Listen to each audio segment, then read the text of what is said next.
Haleluya. Puji Tuhan. Haleluya, puji Tuhan. Amin. Shalom alaihim. Alaihim shalom. Salam sejahtera buat kita semua. Terima kasih, bersyukur kepada Tuhan. Terima kasih kepada Bapak Ibu Gembala yang memberikan kesempatan kembali ibadah kedua kepada saya untuk melayani firman Tuhan pagi hari ini. Tadi sudah diperkenalkan, nama saya Joni Wawuruntu, tempat pelayanan di Papua Barat Daya. Karena kalau bicara Papua itu, dulu Papua Barat. Sekarang Papua saja sudah dimekarkan ditambah 4 provinsi lagi. Ada pegunungan tengah, ada pegunungan selatan. Jadi yaitu Papua ya. Nah, Papua Barat dipecah lagi menjadi Papua Barat dan Papua Barat Daya. Saya di Papua Barat Daya, tepatnya di Sorong, kota Sorong, Kabupaten Sorong. Itu kalau saudara Bapak Ibu mendengar Raja Ampat ya, itu di daerah kami, Sorong ya. Nah itu. Terus marinir terbesar pun di wilayah timur di Sorong ya. Mungkin ada keluarga yang jadi marinir ditempatkan di Sorong ya, itu dekat di daerah kami. Saya menggembalakan di Kabupaten Sorong, tepatnya di distrik atau di Kecamatan Aimas, di Jalan Diaspora, GPDI Hand of God. Kalau di sini GPDI Bukit Sion ya, Pak Gembala ya, Bukit Sion. Saya GPDI Hand of God. Tangan Tuhan, karena tangan Tuhanlah kami ada di sana. Puji Tuhan. Saya sudah berkeluarga, 4 anak, semua cantik-cantik karena semua perempuan. Puji Tuhan. Anak 4, cucu 1. 1 di rumah, 2 di Malang, 1 di Surabaya yang sudah berkeluarga. Puji Tuhan. Itu saja perkenalan. Mari kita buka Alkitab kita yang terdapat di kitab 2 Tawarikh. Kitab 2 Tawarikh. Iya, kitab 2 Tawarikh pasalnya yang ke-26. 2 Tawarikh 26 ayatnya yang ketiga dan keempat, 4 dan 3, 4, 5 saya baca. Mari kita baca bersama-sama. Saya undang semua bangkit berdiri. 2 Tawarikh pasalnya yang ketiga, 2 Tawarikh 26 ayatnya yang ketiga, 4 dan 5 maksudnya. Ya. Kita hitung dalam hitungan yang ketiga, nanti kita baca bersama-sama. 2, 3. Usia berumur 16 tahun pada waktu ia menjadi raja. Dan 52 tahun lamanya ia memerintah di Yerusalem. Nama ibunya ialah Yekolia dari Yerusalem. Ia melakukan apa yang benar di mata Tuhan, tepat seperti yang dilakukan Amasya ayahnya. Ia mencari Allah selama hidup Sakaria yang mengajarnya supaya takut akan Allah. Dan selama ia mencari Tuhan, Allah membuat segala usahanya berhasil. Haleluya. Amin. Puji Tuhan, silakan duduk. Ayat 1 sampai ayatnya yang kedua ini adalah silsilah Raja Uzia. Nama Uzia sendiri, nama Uzia artinya Allah kekuatanku. Allah kekuatanku, atau Yehuwa adalah kekuatanku. Ya. Nah, itu nama Uzia.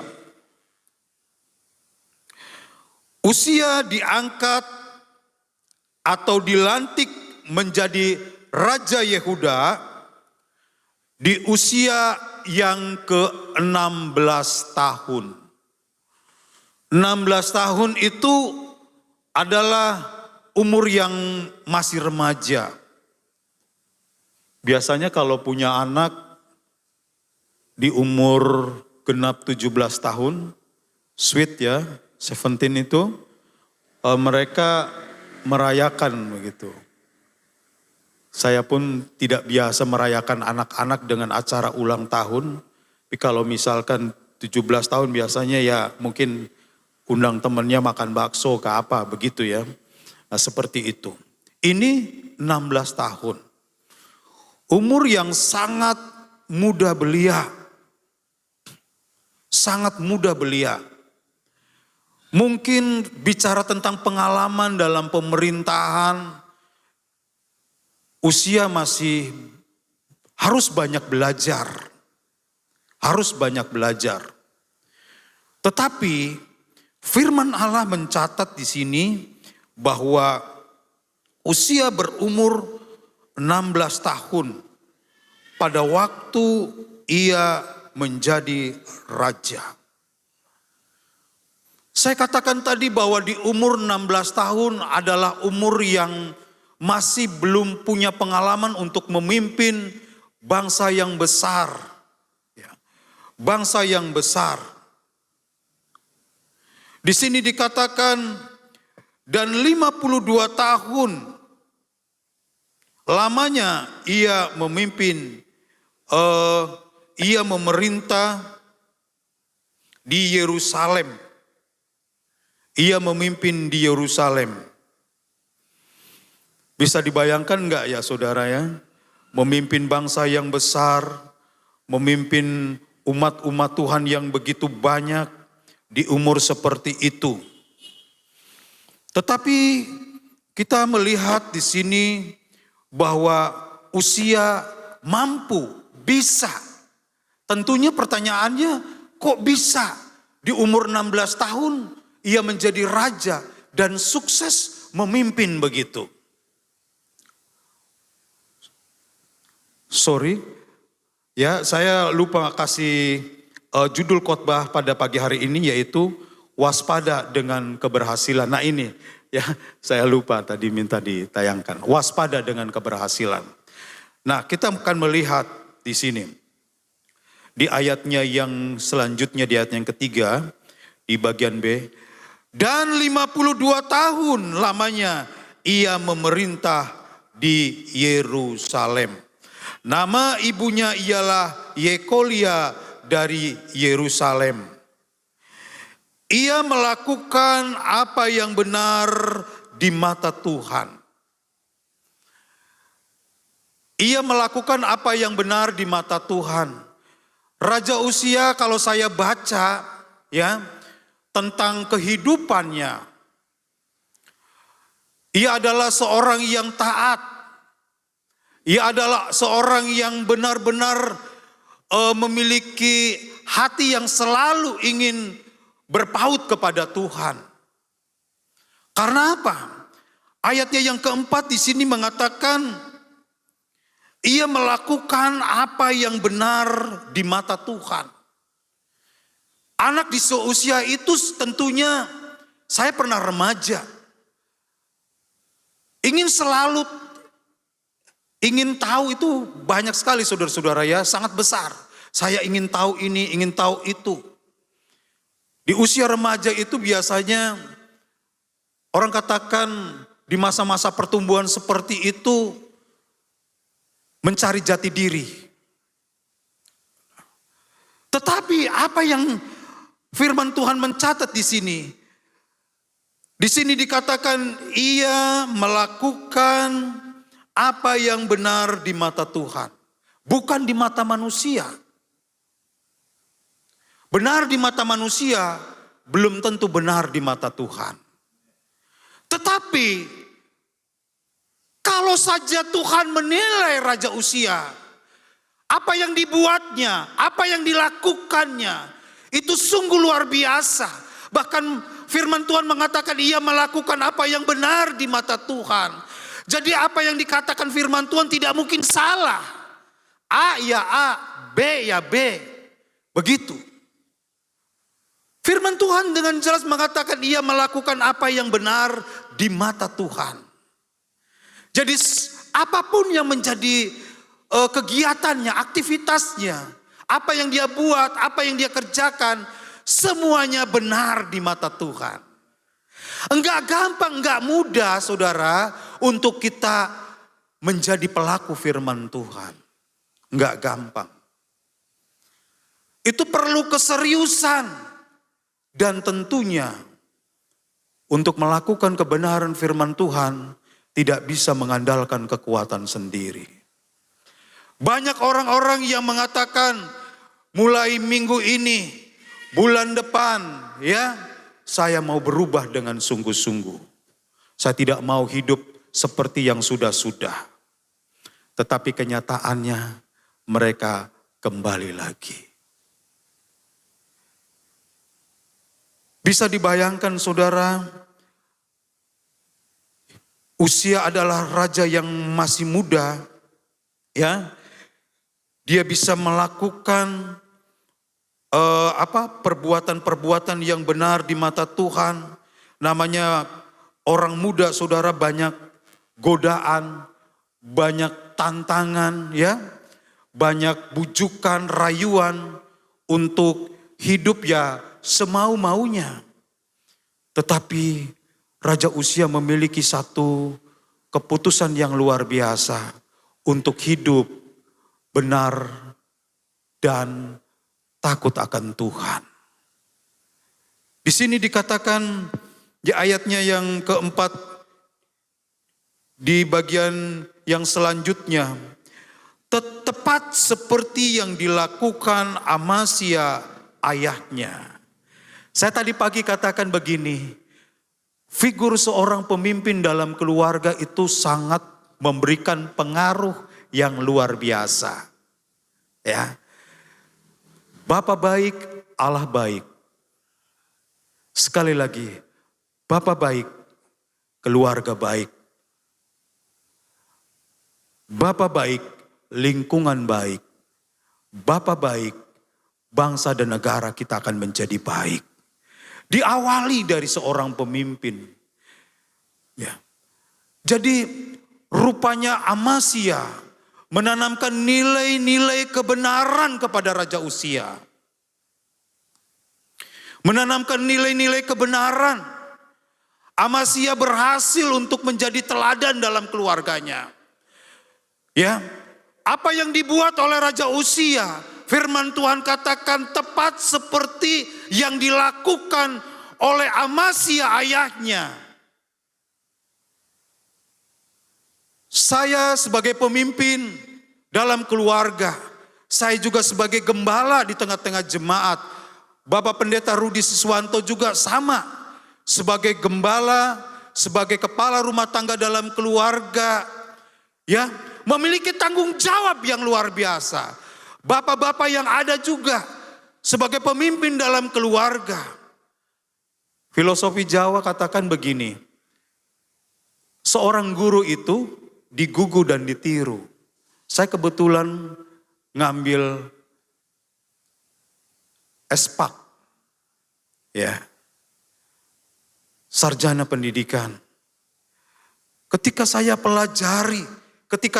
mempelajari tentang Amazia di sini, di ayatnya yang keempat, ia melakukan apa yang benar, ya, di mata Tuhan, tepat seperti yang dilakukan Amazia ayahnya.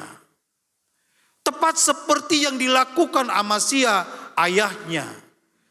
Saudara, firman yang dimiliki oleh Raja Uzia, ya, Amazia juga menanamkan nilai-nilai kebenaran kepada Raja Uzia itu dengan luar biasa, dengan luar biasa. Dengan luar biasa.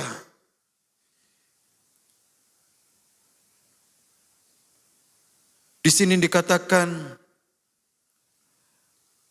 di bagian terakhir di sini di ayatnya yang keempat, tepat artinya tidak ditambah, tidak dikurangi. Tepat. Apa yang dibuat oleh Raja Uzia, dia ikuti apa yang dilakukan oleh orang tuanya Amazia. Saya percaya sebagai anak tentu senang melihat orang tuanya menjadi teladan. Sebagai anak melihat bapaknya jadi contoh, sangat senang sekali.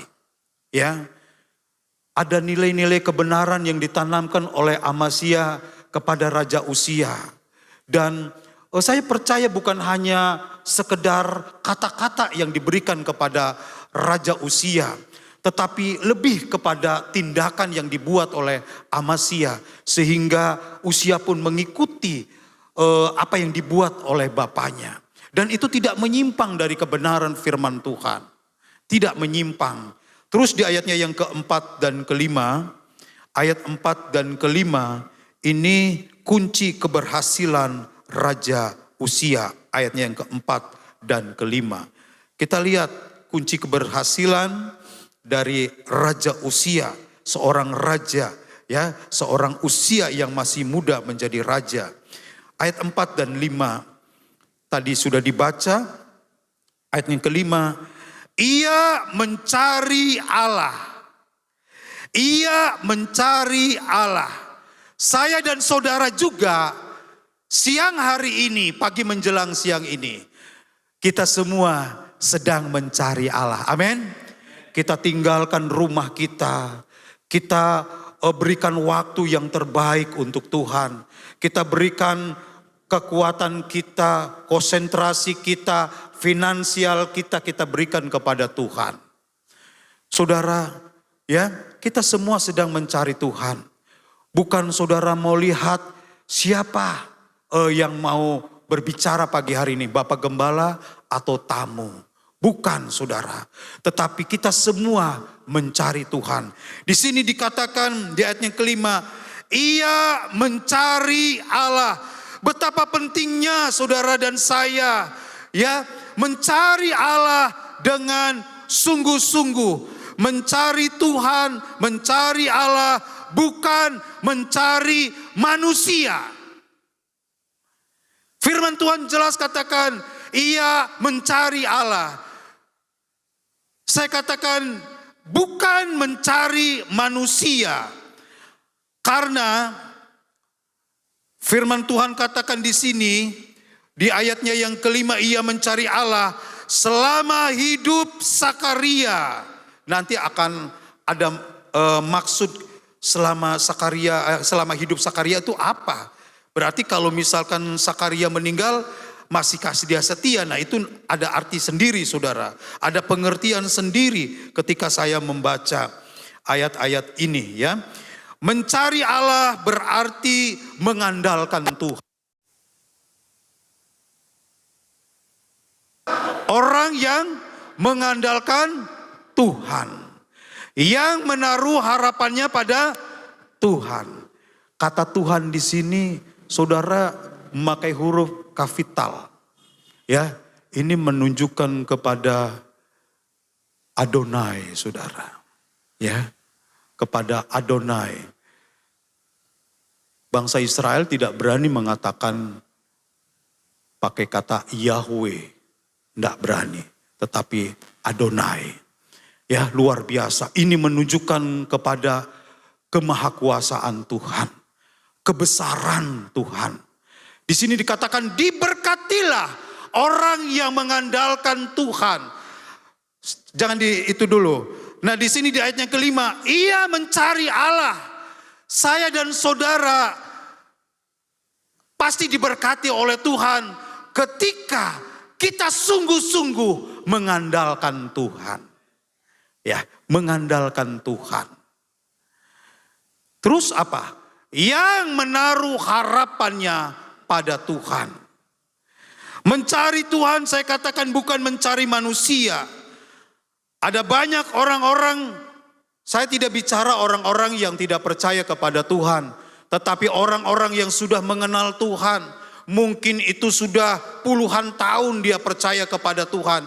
Tetapi ketika ada kesusahan, ketika ada kesulitan, dia bukan datang kepada Tuhan, tetapi datang kepada manusia. Bahkan datang kepada orang-orang yang di luar Tuhan. Entah itu dukun mungkin, entah itu apa. Firman Tuhan katakan, diberkatilah orang yang mengandalkan Tuhan. Ya, yang mengandalkan Tuhan. Karena selalu mencari Tuhan atau mengandalkan Tuhan, maka semua apa yang dikerjakan Raja Uzia itu sukses dan berhasil. Firman Tuhan juga katakan begini, yang menaruh harapannya pada Tuhan, yang menaruh harapannya kepada Tuhan. Ekonomi belum begitu pulih. Belum begitu pulih. Ya, belum 100% pulih. Kalau di tempat kami terasa sekali. Ya, di Papua. Tapi puji Tuhan. Tetap kami menikmati pemeliharaan Tuhan yang luar biasa. Karena apa? Karena menaruh harap kepada Tuhan. Ya, ini firman Tuhan, bukan pendapat pendeta, bukan pendapat hamba Tuhan, bukan kata-kata motivasi, tetapi ini adalah firman Tuhan. Kita tahu firman Tuhan adalah apa? Hidup dan berkuasa. Ya, jadi ketika kita menerima firman, kita mendengar, kita meresponi firman Tuhan, kita katakan amin Tuhan, bahwa pasti diberkati orang yang mengandalkan Tuhan. Saudara tidak akan mengalami seperti ketika kita menghadapi kesusahan, saudara terlalu panik atau saudara tinggalkan Tuhan.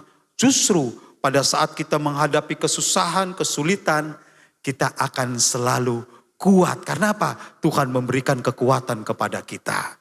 Ayatnya yang kelima, coba kita baca di Yeremia 17 ini. Beginilah firman Tuhan, terkutuklah orang yang mengandalkan manusia. Terkutuk, dikutuk. Saya percaya saudara, kita semua tidak mau dikutuk atau terkutuk. Saya tidak akan ambil ayatnya, tetapi kita pernah membaca mungkin di kitab Injil ya. Ketika Yesus melihat pohon ara, bagaimana pohon ara itu dikutuk oleh Tuhan. Ya, ketika Tuhan mengucapkan, memperkatakan firman, mendeklarasikan firman, saudara-saudara, Tuhan katakan mulai hari ini, ya, engkau tidak akan berbuah lagi. Ketika Tuhan mengutuk pohon ara itu kering. Pohon ara itu kering. Besoknya ketika datang ke situ pohon ara itu, murid-murid melihat sudah kering. Sudah kering.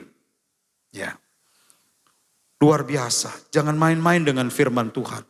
Terkutuklah orang yang mengandalkan manusia. Siapapun saudara. Ya, manusia itu. Entah itu mungkin saudara kita jadi pejabat.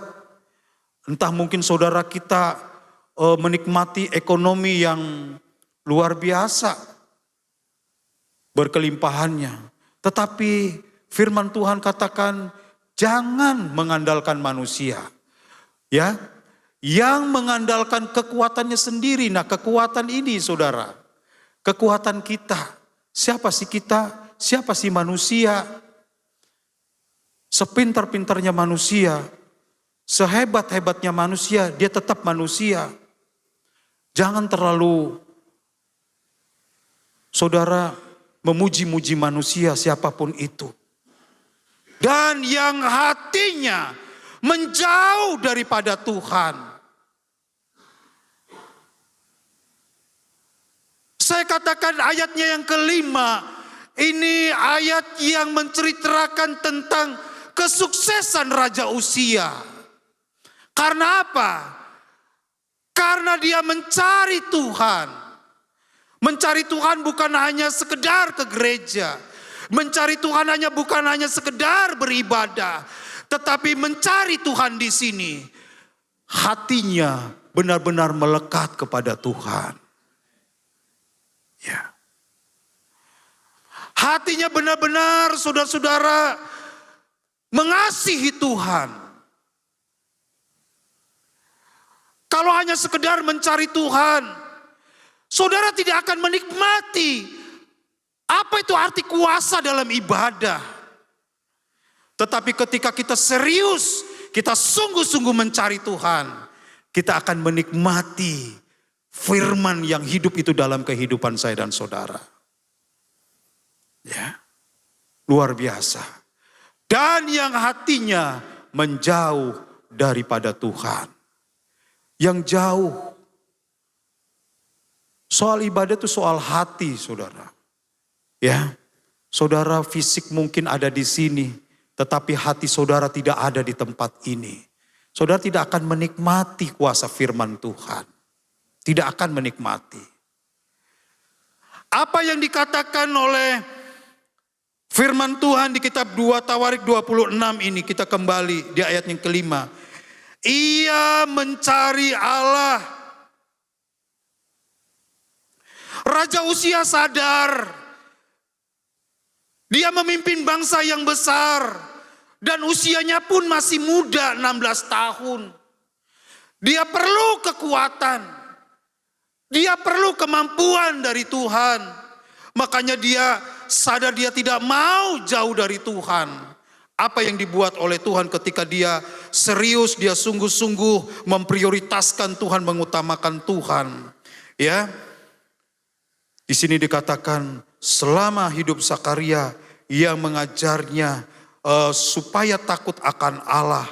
Dan setelah ia mencari Tuhan, Allah membuat segala usahanya sukses atau berhasil, saudara. Ya, orang kalau bicara berhasil itu siapapun mau berhasil. Anak kita mau berhasil.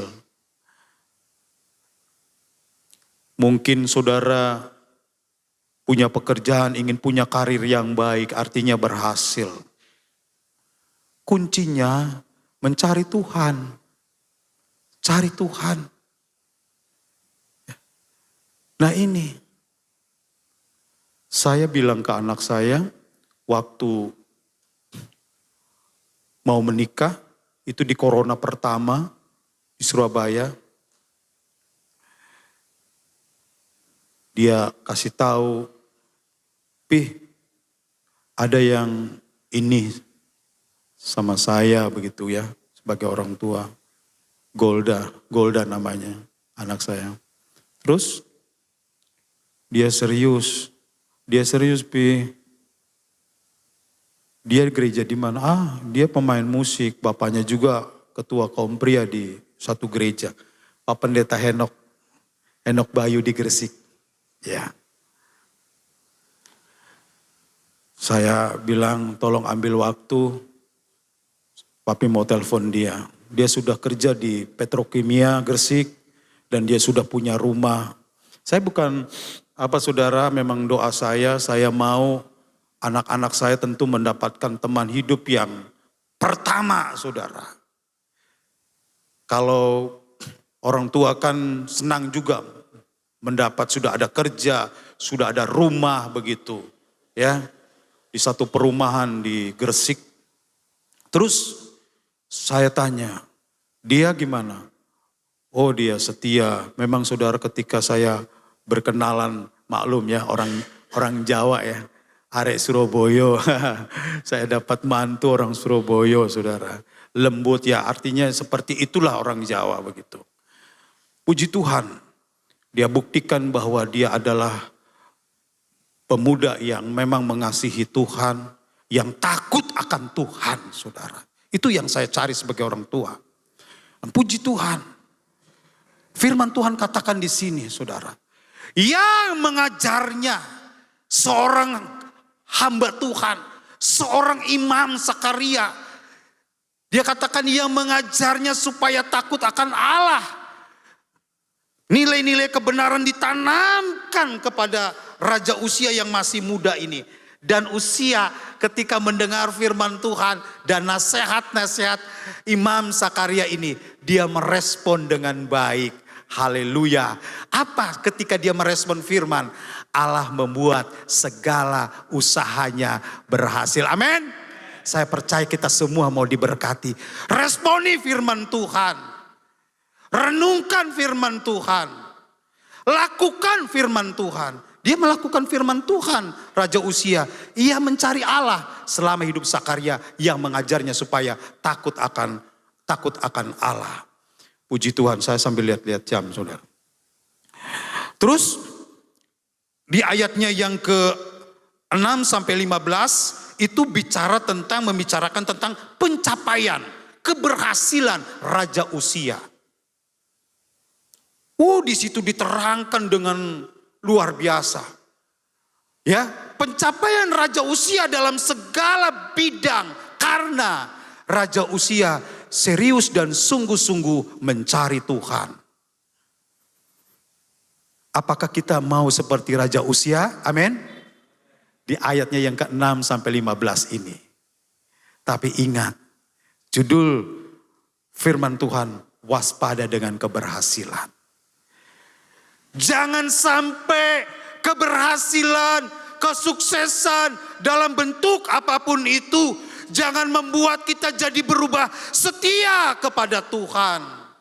Harusnya semakin diberkati, kita harus semakin sadar, semakin rendah hati bahwa keberhasilan yang kita nikmati, kita miliki itu semata-mata bukan karena kita, tetapi karena Tuhan. Ada banyak orang yang berubah setia kepada Tuhan. Bukan Pak Pendeta loh. Nanti kita melihat di ayat yang ke-16. Dibuktikan bahwa Raja Uzia berubah setia kepada Tuhan. Berubah setia. Inilah manusia. Ya. Jadi keberhasilan yang Tuhan berikan kepada raja yang masih muda. 52 tahun memerintah itu bukan waktu yang singkat. Nah, berapa periode itu? Itu di Papua terasa sekali.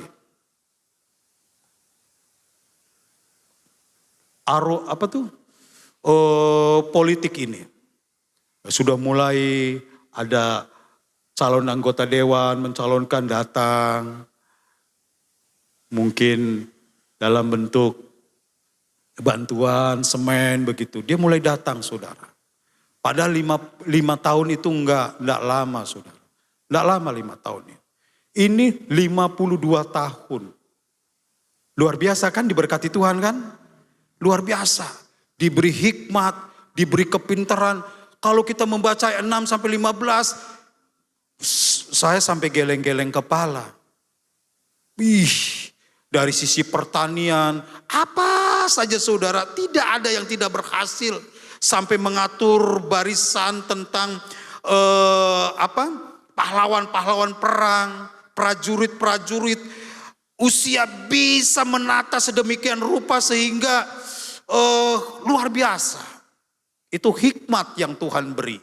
Tapi sangat disayangkan. Coba kita baca di ayat 16. Ayat 16 di kitab 2 Tawarikh ini ya. Ayatnya yang ke-16. Saya suka membaca di Alkitab di ejaan lama, saudara. Coba ya kita lihat dulu. Nah ini dulu. Setelah ia menjadi kuat. Apa? Ia apa? Ia menjadi apa? Rendah hati atau tinggi hati? Tinggi hati. Ini firman Tuhan yang mengatakan. Jadi firman Tuhan itu tidak ada yang disembunyikan. Dibuka secara terang-terangan. Dibuka, saudara. Tidak ada yang ditutup-tutupi. Manusia yang suka bisa tutup-tutupi kesalahan, pelanggaran, kekurangan, kelemahan. Padahal ketika kita terbuka di hadapan Tuhan, Tuhan katakan tinggalkan itu semua, kembali kepada Tuhan, Tuhan pulihkan. Setelah ia menjadi kuat, ini manusia saudara. Ia menjadi tinggi hati, menjadi sombong, menjadi arogan saudara, menjadi congkak. Sehingga ia melakukan hal-hal yang apa? Merusak. Memang kesombongan itu akan membuat hidup kita jadi rusak. Jadi rusak saudara. Karena apa? Kesombongan adalah dosa yang paling dibenci oleh Tuhan. Sombong itu bukan karakter Tuhan. Tetapi sombong adalah apa? Iblis punya sifat saudara. Ya, sombong. Tuhan membenci orang yang sombong. Tetapi Tuhan mengasihani orang yang rendah hati. Dahsyat luar biasa saudara. Kita tidak mau karir kita jadi rusak. Masa depan kita jadi rusak. Oleh karena apa? Oh, saya kan lebih dari si A. Saya lebih dari si B. Ya, merasa diri paling lebih dari segalanya. Itu sombong, saudara. Terus, ia berubah setia kepada Tuhan Allahnya. Wow. Dia gak sadar segala pencapaian di ayatnya yang tadi saudara-saudara, di ayatnya yang ke-5 itu, di sampai ayatnya yang ke-15, ya, itu semua dari Tuhan. 6 sampai 15 itu dari Tuhan. Tetapi di sini dikatakan, dan ia berubah setia kepada Tuhan Allahnya dan memasuki bait Tuhan untuk membakar ukupan. Untuk membakar ukupan di atas mezbah pembakaran ukupan. Ini lebih hancur lagi saudara. Saya bilang begini, kalau mau atur di pastori bantu mungkin atur saudara-saudara mau masak ini bikin itu enggak apa-apa jemaat. Enggak apa-apa. Tapi soal mimbar ini adalah otoritas gembala. Saudara jangan minta supaya Pak Pendeta saya punya ini. Bisakah khotbah di situ? Saudara, enggak bisa seperti itu. Saya jujur saja, di tempat saya seperti itu. Ya, kecuali dia datang ke pastori, saya kan perlu tanya dulu ini dari mana. Harus jelas saudara. Nah, sebab itu sangat berisiko. Kalau mengajarkan firman Tuhan, kalau mengajarkan di luar Injil seperti apa? Seperti itu. Saya kan belum kenal. Kalau misalkan dia dari sini, ya saya juga mungkin bisa tanya ke teman-teman. Oh ada hamba Tuhan seperti ini. Ya, mau menginjil di sini. Begitu. Kita harus tahu. Gak boleh. Lihat, menunjukkan kesombongannya Raja Uzia. Ia memasuki bait Tuhan. Yang harusnya dikerjakan oleh imam. Di sini katakan, ia membakar ukupan di atas mezbah pembakaran ukupan. Ayat selanjutnya 17, apa yang dikatakan oleh firman Tuhan. Tetapi Imam Asaria mengikuti apa? Dari belakang bersama-sama 80 imam Tuhan. Orang-orang yang tegas. Orang-orang yang tegas. Orang-orang yang memang tidak kompromi, saudara, ya, dengan ya, kalau bicara kompromi berarti dengan hal-hal yang di luar firman Tuhan. Tegas, saudara. Akhirnya dia berani menegur seorang Uzia yang sebagai raja. Dia tegur, saudara. Dia tegur. Ya, dia tegur. Di sini dikatakan dia menegur Raja Uzia. Kenapa saudara? Karena Raja Uzia sudah berubah setia kepada Tuhan. Kalau di terjemahan lama, saya baca di ayatnya yang ke-16 tadi.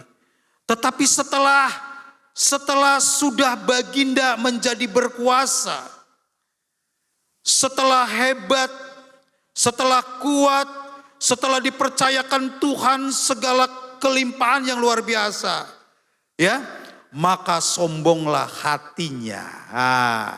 Sombonglah hatinya, saudara. Ternyata kesombongan itu timbul juga dari hati. 8 tahun saya muncul lagi, datang lagi karena ada pelantikan Fokim di Bali. Saya lihat, wah Tuhan sudah berkati luar biasa. Luar biasa saudara. Saya percaya jiwa-jiwa akan makin banyak lagi ke tempat ini. Saya perkatakan di atas mimbar ini saudara. Saya deklarasikan tempat ini akan diberkati Tuhan dengan luar biasa. Betul saudara. Ya, diberkati Tuhan. Diberkati secara rohani. Saya melihat saudara kegerakan luar biasa terjadi hari-hari ini. Saya dengar-dengar kesaksian di acara Fokim dari segala interdenominasi gereja. Wow pelayanannya. Sebenarnya orang Kedar Nebayot, orang-orang saudara-saudara kita sudah banyak yang terima Yesus. Sudah banyak saudara. Tapi dia katakan apa? Dia belum ganti KTP. Nggak apa-apa. Agama kok nggak menyelamatkan. Iya kan? Agama nggak menyelamatkan saudara. Saudara agama Kristen. Tapi kalau saudara hidup nggak bertobat, nggak selamat juga untuk apa? Ya kan? Jadi mereka sudah banyak yang terima Yesus. Mereka sudah dibaptis. Tapi mereka tetap agama mereka dalam KTP. Saudara. Jadi kita akan melihat ya. Jagalah hatimu dengan segala kewaspadaan. Ketika kita diberkati oleh Tuhan, jangan membuat itu jadi lupa diri. Ya, jangan. Maka sombonglah hatinya hingga kebinasaannya karena bersalah ia kepada Tuhan Allahnya. Kita akan melihat saudara, karena waktu masih kurang sedikit saudara, saya akan melihat di sini, ya, waduh, sayang waktunya saudara. Raja Uzia saudara, memerintah dengan rentang waktu yang begitu lama, 52 tahun. Diawali dengan hal-hal yang baik, hal-hal yang luar biasa. Tetapi sayang diakhiri dengan sesuatu yang buruk, yang tidak baik saudara. Ya karena apa? Karena Raja Uzia berubah setia kepada Tuhan. Yesaya, saya akan akhiri di sini saudara. Kitab Yesaya pasalnya yang kedua. Yesaya pasalnya yang kedua. Ayatnya yang ke-11. Tolong tayangkan. Ya. Manusia yang sombong akan direndahkan. Dan apa? Orang yang angkuh akan ditundukkan. Dan hanya Tuhan sajalah yang maha tinggi pada hari itu. Tuhan tidak mau kita jadi sombong Bapak Ibu. Saya sebagai hamba Tuhan juga doakan saya supaya saya menjadi pendeta yang rendah hati dan takut akan Tuhan. Ya, bukan hanya untuk jemaat, tetapi saya sebagai hamba Tuhan juga. Mantap firman Tuhan memberkati. 17, tolong 17. Ya, manusia yang sombong akan ditundukkan dan orang yang angkuh direndahkan. Hanya Tuhan sajalah yang maha tinggi pada hari itu. 2 kali, saudara. Sesuatu yang diulang-ulang berarti itu memiliki satu pesan yang begitu kuat, ya, sangat kuat. Kata berubah setia juga itu di 2 Tawarik pasal 26 ayatnya yang ke-18 itu 2 kali saudara. Uzia berubah setia 2 kali. Jadi sesuatu yang diulang-ulang dalam firman Tuhan itu memiliki satu pesan yang begitu kuat, mengingatkan kita supaya kita tetap rendah hati, saudara-saudara. Puji Tuhan, ya. Jangan sampai kita mengawali dengan baik, mengakhiri dengan hal-hal yang tidak baik. Raja Uzia, akhirnya apa saudara? Ketika 80 imam yang tegas itu mengingatkan Raja Uzia, bukannya koreksi diri, introspeksi diri, tetapi dia justru melawan, memberontak. Akhirnya apa? Dia kena kusta, saudara. Kena kusta. Dia katakan kau keluar dari tempat suci ini. Dia keluar. Dan setelah keluar diasingkan sampai matinya saudara. Sampai matinya Raja Uzia menderita dengan luar biasa. Puji Tuhan. Bapak Ibu sobat muda yang dikasih oleh Tuhan. Kita semua kita sudah diberkati oleh firman Tuhan. Biarlah firman Tuhan itu kita renungkan. Ya. kita terapkan dalam kehidupan kita. Dan kita lakukan tentunya dengan kekuatan Roh Kudus. Puji Tuhan. Saya undang semua pemain musik ke depan. Kita akan menyanyikan satu buah pujian yang berkata seperti wanita. Haleluya. Terima kasih Tuhan Yesus. Terima kasih Tuhan Yesus. Syukur Tuhan Yesus. Haleluya, haleluya, haleluya.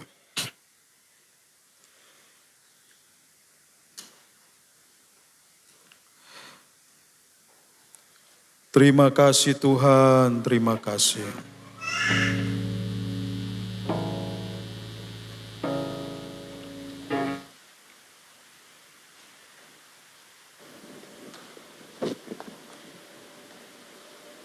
Apa yang menimpa Raja Uzia, biarlah itu jadi bahan pelajaran, satu bahan pelajaran buat kita semua. Tuhan memberkati kita bukan supaya hidup kita jadi berubah setia. Justru lewat berkat-berkat yang Tuhan berikan, biarlah nama Tuhan dipuji, dipermuliakan. Haleluya.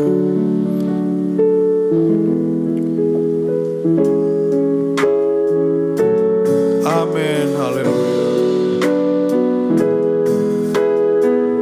Puji Tuhan.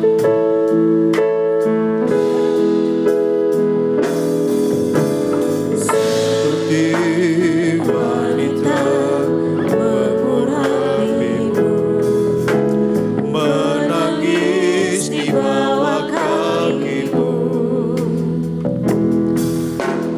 Demikian hidupku mau mengasihimu, Yesus Engkau baik bagiku. Seperti, saya undang semua bangkit berdiri. Seperti